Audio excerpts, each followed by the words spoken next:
Well, hello everyone, and welcome back to Life of Wonders. This is Polo, and I love making videos of dolls, toys, and Disney collectibles. And as always, if you like this kind of content and you feel like supporting the channel, then you already know what to do.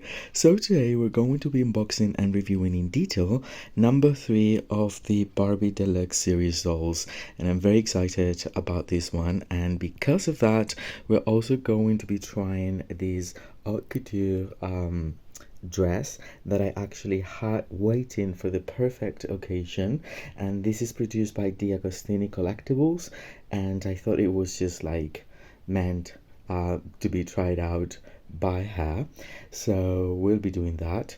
Now we can have a look at the packaging, which I think is very cleverly done. I love it. I think that we can even appreciate a little bit more of movement of the doll because of like the angle thing.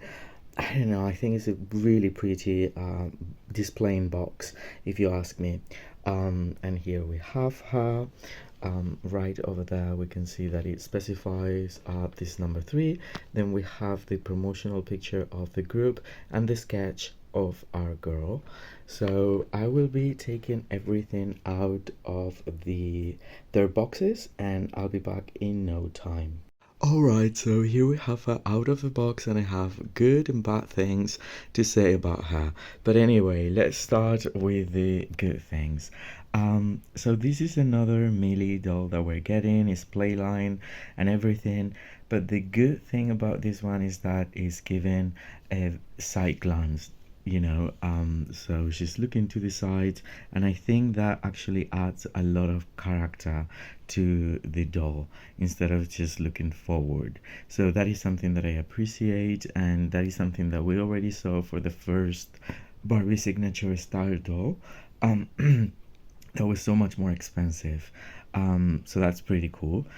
In terms of makeup, she appears to be having like the most minimal makeup of the bunch, in my opinion. I think that she almost feels like she's wearing nothing. But I'm pretty sure that there is like this lightest little like pink eyeshadow there, and a little bit of pink lip gloss too. In terms of pixelation, it isn't perfect, but I don't think it's the worst either. Then when it comes to the hair, I guess that they're trying to go for a casual kind of look for her, and so that is why they've used like the top knot, that I believe is a bit out of fashion. In my opinion, I don't know, probably like about 5 years ago, I could buy it, but right now I really don't know. Um, and so that is the way the hair is being styled. It's very bleach blonde, so it's very platinum. It doesn't feel like medium blonde or like the standard kind of blonde for the millies that are playline most of the time. Is actually a little bit lighter than that. So it isn't white, but it's the closest to being white, and it's wavy, and I love that. Then there is a little portion here that has been left aside and styled like so with those waves.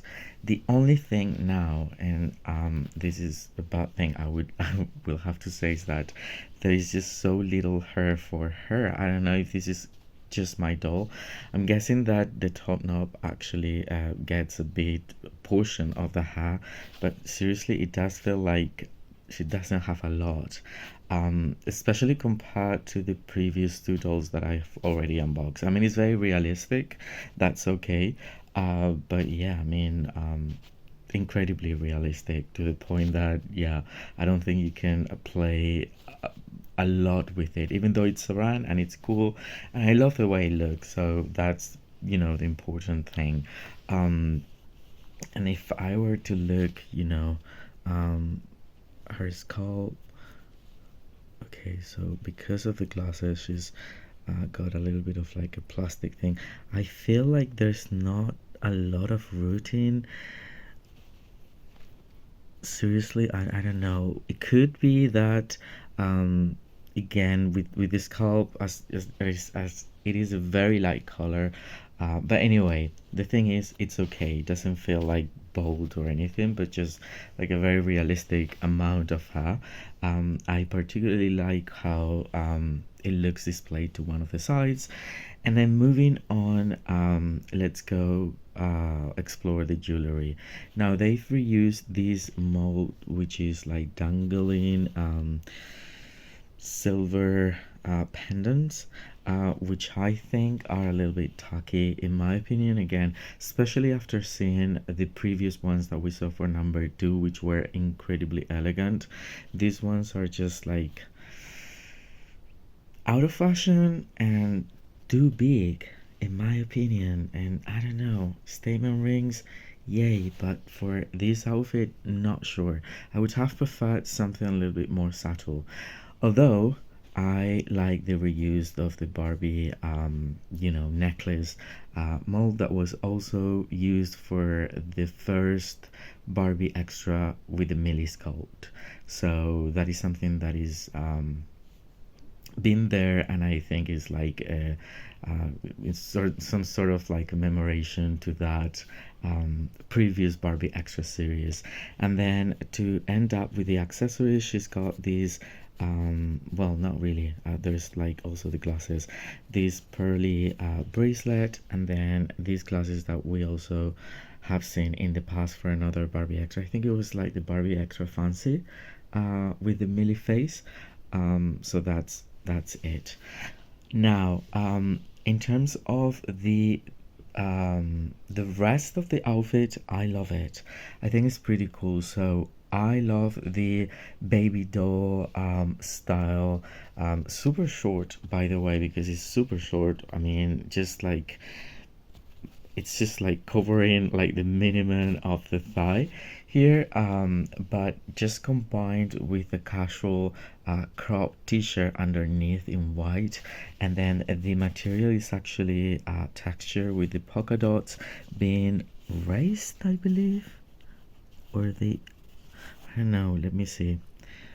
They appear to be sewn onto the pattern, so that is not a print. I believe it's just like the pattern has those little dots there. So although I can't see anything from the other side, but I would swear I can touch like a fabric. I don't know, it could be like printed over with a bit of texture. I really don't know, but it feels good quality. I mean, it feels really good cotton. And then the construction of it with the imperial waist, very high up, and everything, it just looks very cool. And then on the back we find this massive bow, which I love. This is definitely much better than a lot of the fabrics that they use for the birthday wishes, so that is why I'm mentioning this aspect of it. It velcros on the back, and then the bow is to one of the sides, and then the t-shirt is actually another piece, thank goodness. So you can actually have it with or without the t-shirt, and that is the outfit itself. But then the complementary thing are these tights. The thing is, they're not tights like all the way down, they're more like leggings, but in appearance they are like tights, like fishnets, but with a like with a rose, gold rose sparkle, if you will, because it's metallic, but then it's pink as well, and it goes all the way to the ankle, so just around where the shoes are starting. And this piece I just love. I think it feels very original, and it could actually be used to create many different really cool looks, as well as this dress over here, so I like that.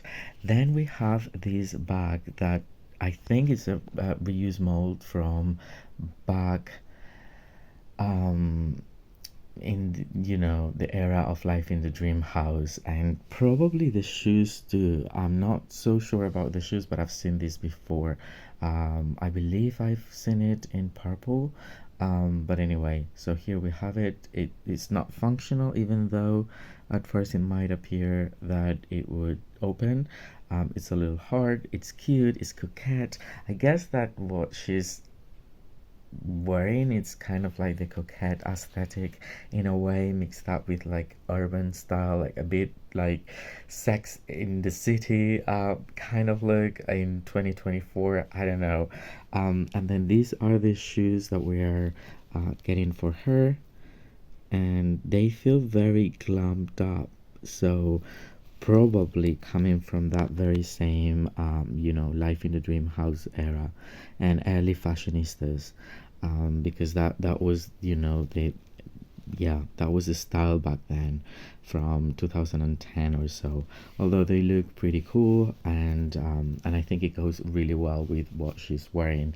So I think that what is happening here is that there's an eclectic thing going on, which I feel is a reflection of what's going on in fashion, because right now you can actually mix up things from the 2010s and from the 90s and even from the 80s and from the early 2000s all together to create a look, and that is what I can see here with her.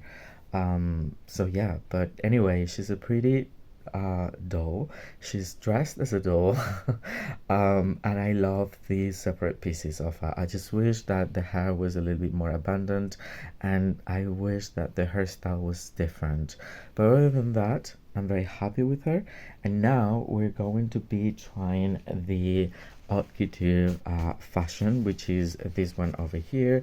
Um, I mean, it's just like so beautiful. This is like classic Balenciaga style from the 60s. I can well imagine like Audrey Hepburn wearing something like it. So it's actually pink, but it's also like a gold rose, like salmon color, and it's two pieces. So basically, we have the dress with the bow. It's all constructed like so, and this appears to be like raw silk. And then there is a bit of like how do you call these, lacy overlayer on top of like the top area, and then there's like a little jacket that would go around it. So yeah, very cool. I'm going to take this clothing and we're going to be trying this on her and see how she looks. A little clip here just to show you the construction of the baby doll dress. So here you can see it. I think it's really cool on its own. And then this is how the t-shirt underneath looks. It's a very crop top that is giving 90s to me, or very early 2000s, but definitely 90s I would say. And this is like about how a t-shirt from Rainbow High would actually look on a Barbie, so that's funny. It's a basic one and I think I like it a lot. And now that I have taken the glasses, I had a better look at the routine, and I don't think it's that bad. It's just that per plaque probably they haven't rooted as much hair, so again it does feel very realistic in a way. Just let's just say that. So let's continue with the change. And here we have our final shot of her, and I have to say that I very much like this ensemble. I mean, it's just like another level. It looks very, very elegant. I don't know if it feels correct for her specifically. I mean, I would have changed the earrings for sure to something a little bit more subtle. I don't mind the hairstyle though. I think that might add a bit of like a modern take to whatever is happening. Then the bracelet's good, and I wanted to keep the tights, but just because I thought that the skirt would be shorter, and in fact it's quite long, and I don't think these shoes actually fit with the ensemble. Maybe like yeah, like creamy or black or white shoes would have been best. But anyway, this is how she looks wearing it, and I am very much in love with it, so I really can't wait to actually try it on other dolls. But anyway, this has been the review of the Barbie Deluxe style number 3. I hope you've enjoyed it and it's been helpful, everything that I covered throughout the review. And if that is the case, don't forget to give me a thumbs up. Let me know what you think in the comment section down below. As always, I will be more than happy to get back to all of you. For now, stay safe and I'll see you all very, very soon. Bye bye.